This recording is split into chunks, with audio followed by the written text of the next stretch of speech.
ప్రకాశం జిల్లాలో జనసేన పార్టీకి వీర విధేయుడిగా ఉంటూ పార్టీ అధినేత పవన్ కళ్యాణ్ ప్రధాన అనుచరుడిగా ముద్ర వేసుకున్న షేక్ రియాజును Ongole urban development authority chairman పదవి వరించింది.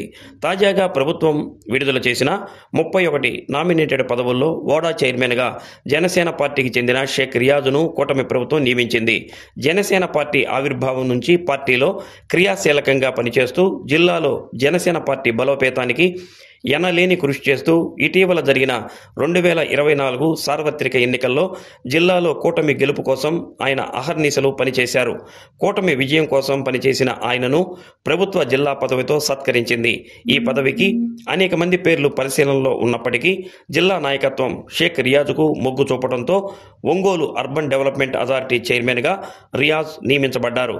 జిల్లాలో కీలక పదవిగా ఉన్న Ongole urban development authority chairman పదవి జనసేన పార్టీకి దక్కడంతో జన సైనికులు హర్షం వ్యక్తం చేస్తున్నారు.